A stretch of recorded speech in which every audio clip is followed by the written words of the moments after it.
তারা আপনাদের নিজের দাবির কথা আপনারা প্রচার করেন না কেন? আরে আমি একবারে সবকিছু বাদ দিলাম, সবাইকে বাদ দিলাম, যদি মাত্র সব ফালাইয়া 4-5 লাখ কর্মচারী সৎভাবে জীবনযাপন করে না, 4-5 লাখ কর্মচারী সৎ ইনকাম করে না, 4-5 লক্ষ কর্মচারীর হাতে অ্যান্ড্রয়েড ফোন নেই, এই 4-5 লক্ষ কর্মচারী আমাদের একটা দাবি দেওয়ার সাথে সাথে যদি 4-5 লক্ষ মানুষ লাইক কমেন্টস করে শেয়ার করে, তাহলে আমাদের প্রতিটা দাবি 2, 4, 5, 10 মিলিয়ন প্রচার হয়। সরকারের কাছে না গিয়ে উপায় আছে? যদি আমাদের এক একটা দাবি 10 মিলিয়ন 15 মিলিয়ন ভিউ হয়, তাহলে সরকারের উচ্চ মহলের নজর না কেড়ে কোনো উপায় আছে? বলেন, তারা কোথায়? এখন দেখেন আমার লাইভে এখন 368 জন, মানে 400 মানুষ আছেন। আমার এই লাইভে এখন 350-400 মানুষ আছেন। দেখেন শেয়ার করছেন মাত্র 95 জনে। কি ঘোড়ার ডিমের দাবির কথা বলবো বলেন? আমার এই লাইভে এখন যে লাইভে আপনাদের দাবির কথা নিয়ে এই যে গলা ফাটাইতেছি, এখানে বেসরকারি কোনো লোক আছেন কেউ? আপনারা 350 মানুষ আমার কথা শুনতেছেন, আপনার বেতন কিভাবে বাড়বে, কত বাড়বে না বাড়বে এগুলি আপনারা শুনতেছেন। অথচ 350 মানুষের মধ্যে মাত্র 95 জনে শেয়ার করছেন। এই 95 জনের মধ্যে 20-25টা শেয়ার আমি নিজে করছি বিভিন্ন গ্রুপে। তাহলে আপনারা কয়জনে শেয়ার করছেন? কি দাবির কথা বলবো? আর কি পে স্কেল হবে আপনাদের? আপনাদের তো পে স্কেল দেয়াই উচিত না, আপনাদেরকে পে স্কেল দেয়াই উচিত না, না খাইয়া মারা উচিত। কারণ আপনাদেরকে বুঝাইয়া কোনো লাভ নাই।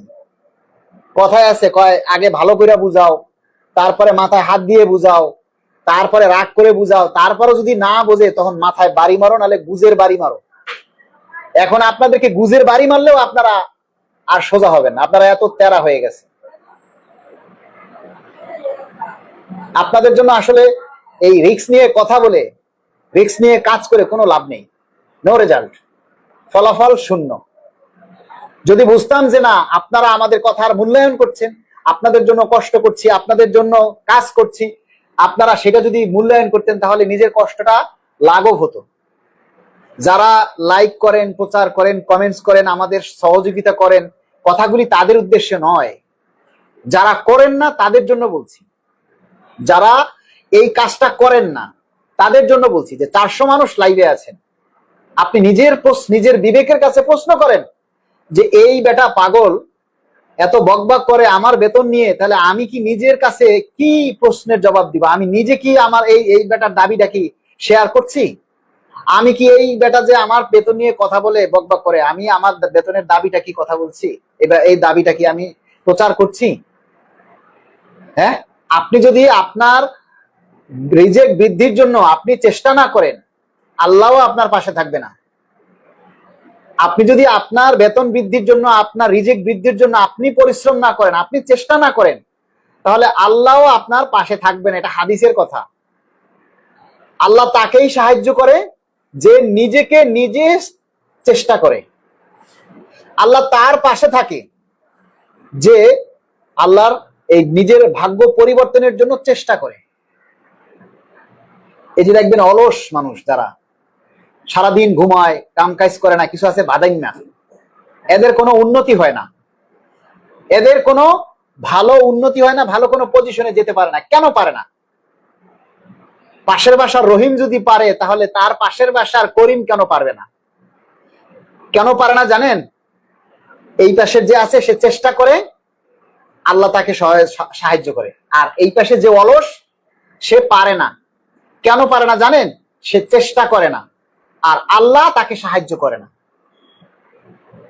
আপনাদের অবস্থা হয়েছে ঠিক তাই। আপনারা শুয়ে বয়ে থেকে সবকিছু পেতে চান, এই জন্য আল্লাহও আপনাদেরকে সহায়তা করে না।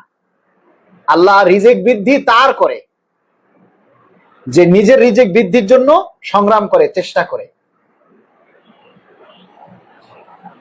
রাফামণি এদিকে আসো।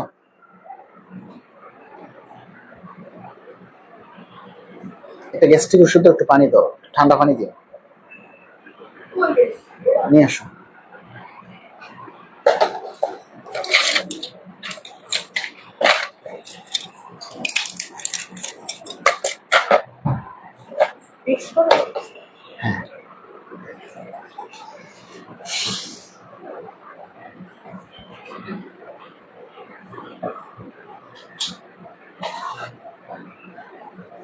আপনি তার সাথে কথা বলতে আরাম পাবেন যে আপনার কথার উত্তর দেয়।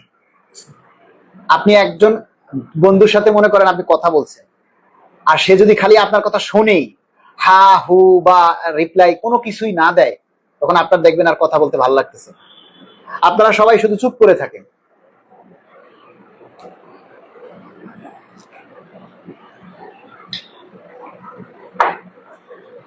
আলহামদুলিল্লাহ।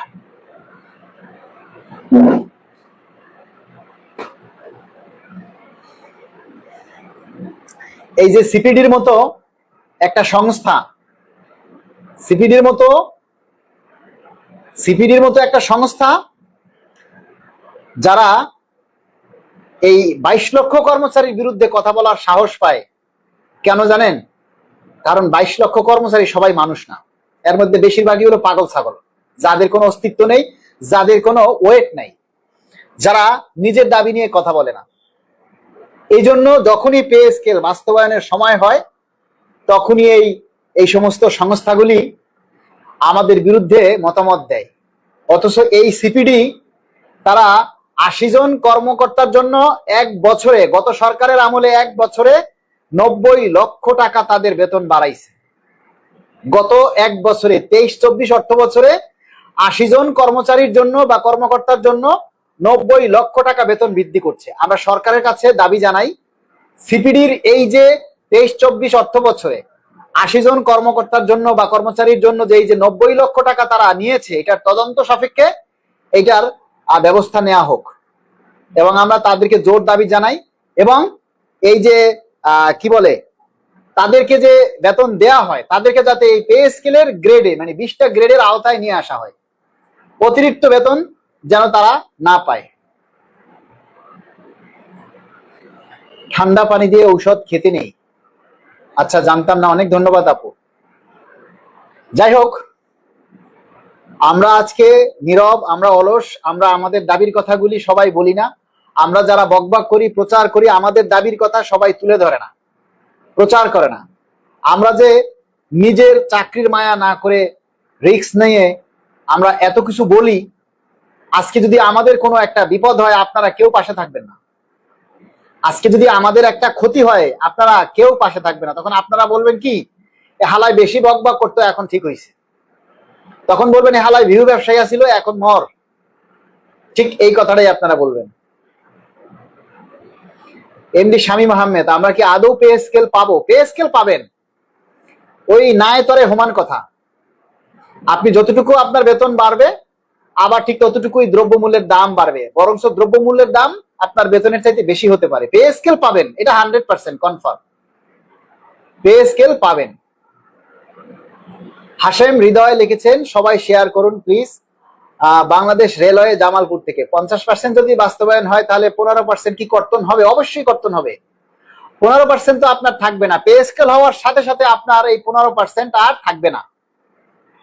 এই 15% আপনার আর থাকবে না। রাশেদ হোসেন লিখেছেন, ঠিক বলেছেন মালিক ভাই, হারামখোরের বাচ্চারা তেল জমে গেছে।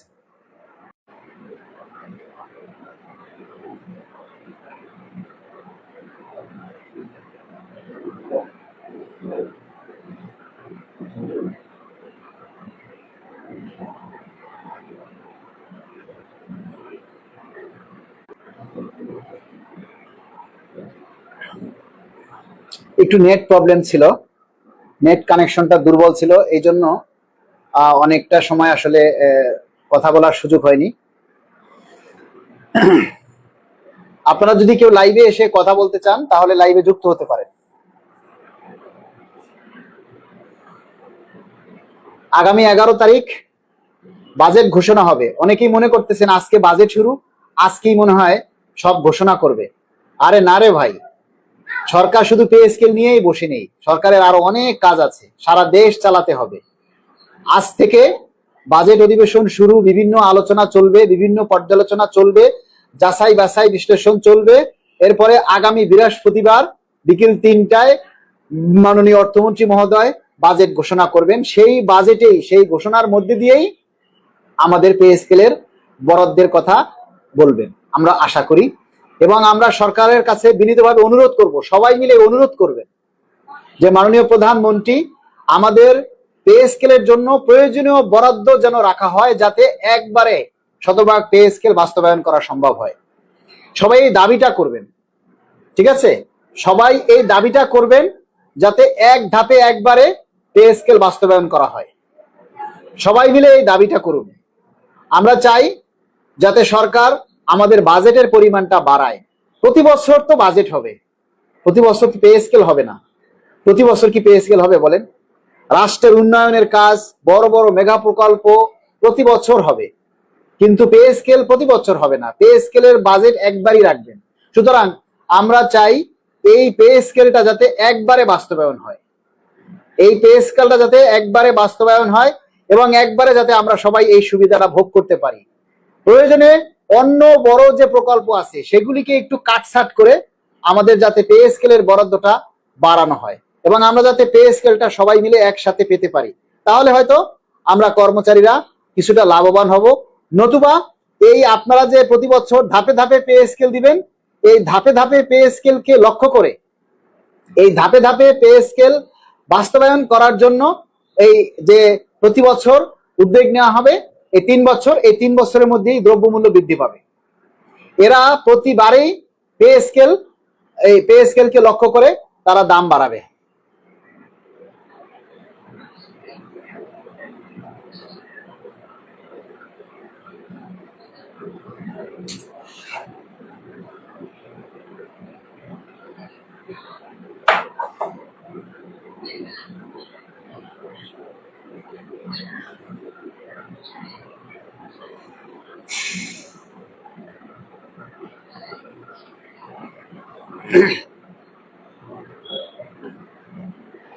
কর্মচারীরা কিছুটা লাভবান হব।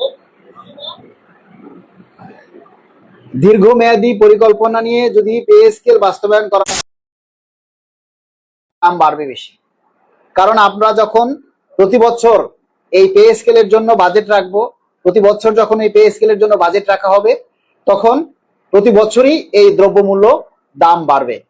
তাই একবারে যদি এই পে স্কেলটা বাস্তবায়ন হয়, তাহলে দ্রব্যমূল্য যা বাড়ার ওই একবারই বাড়বে, প্রতি বছর আসলে আর বাড়বে না। ঠিক আছে? এজন্য আমরা চাই যাতে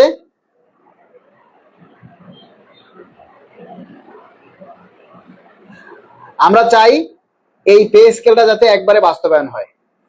শামীম আহমেদ, শতভাগ পে স্কেল চাই, অন্যথায় জীবন চালানো সম্ভব নয়। আচ্ছা, আপনারা যদি কেউ লাইভে যুক্ত হতে চান তাহলে লাইভে আপনারা আসতে পারেন।